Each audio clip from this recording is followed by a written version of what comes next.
Salam. This is Joan.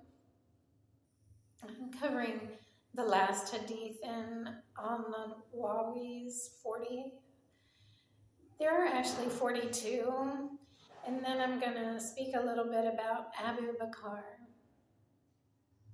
I'm going to start with Surah 113 again. Allah,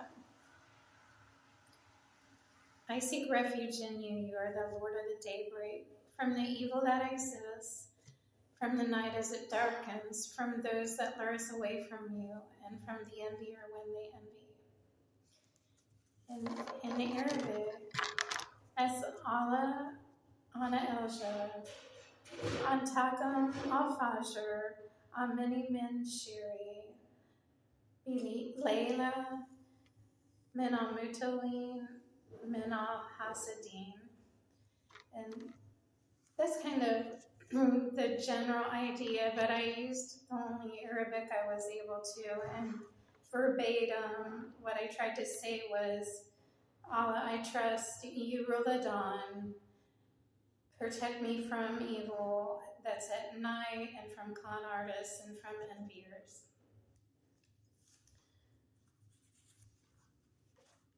So Surah 42, it talks about the expanse of the forgiveness of Allah, that He does forgive people when they're repentant, and not to associate anything with Him. That's kind of true, but if you read the Quran, there are details about it where your righteous deeds need to exceed any errors that you make, and then you're forgiven. I was wondering where the hadith continued, since there were 30,000 after 42. And then I remembered that there were many people that contributed to the oral teachings. One was Abu Bakr. So I looked up information about him. He picked up the leadership when Muhammad died. Muhammad passed away from, it said they assumed it was epilepsy, around the age of 60. And then Abu Bakr was actually the father-in-law of a daughter that married into his family named Aisha.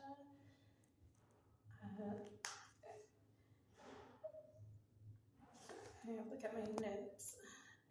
So Muhammad died June 8th, and this took place about 600 years ago in the 14th century.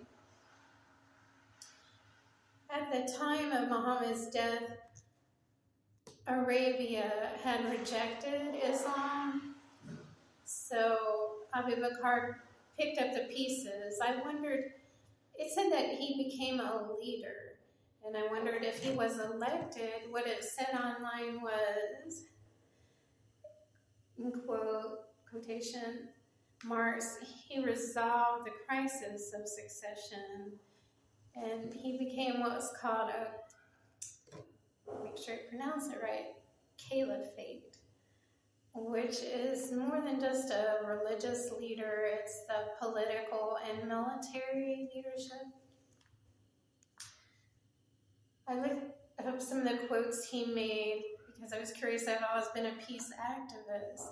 What might motivate people to fight and the type of thinking that they have. But both Muhammad and Abu Bakr are now buried in the green dome of Mecca. And Abu Bakr ended up dying of natural causes. He was a cloth merchant. And some of his quotes, I'm going to just tell you what I remember, and then I'm going to read them the way they listed them. But he spoke about jihad, and it's kind of an evaluation of morality, of environment and yourself. He said that jihad fights infidels, but a greater jihad is to fight the evil within yourself. How everyone has the side that does better, and then when you look deeper, that part of you that you want to change. So I liked that one. And then he made a quote about shyness and modesty. He said that, is he the best among you? No, he said, a man that is shy and modest is amazing, and a woman that is beyond amazing. Then he spoke about hatred, and he said that we can't change hatred, we can only clean our own hearts. And he made one about complaints, and it was to the effect that if you eliminate complaints, you'll have happiness. I'm going to read them verbatim because this is just what I remember. And he spoke about knowledge, how limited knowledge, it's kind of turns into a silly type personality, and I don't know how he described greater knowledge turns into exploitation. I'm going to read it exactly the way it was said, in case I didn't get it right. It said, to fight against infidels is jihad, but to fight against your own evil side is greater. There's nothing we can do about hatred. We can only keep our own hearts clean.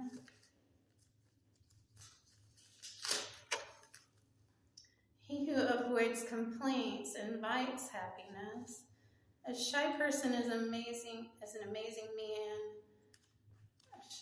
Amazing man is shy and modest, a woman beyond amazing. And when knowledge is limited, it leads to folly. When it exceeds a certain limit, it leads to exploitation. And I thought how, that reminded me how I made inventions I discussed with people. I didn't know any better than now they talk about keeping information secret, so that doesn't happen, but I invented several things. One was plastic covering on cookies. I was using it in my home. Ebooks. I came up with an idea where instead of having towels that you have to keep washing, that you can make an air vent kind of suction that dries you off after you shower. And they actually put that in a movie. I saw it was called Bob the Butler, and it starred Brooke Shields. I enjoyed watching it, but that was just kind of neat to see that someone values your thinking. But I wonder how all these things happen. And now I'm working on another invention. I'm hoping it turns out right this time, but I'm impoverished, so I'm not sure what will happen. And then I'm going to just look over my notes real fast.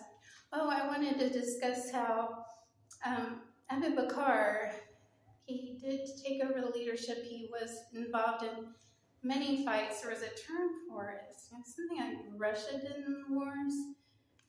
But I just see somewhere in my notes. And then he ended up, instead of it being rejected, it started to rule the territory, and even Islam became an empire.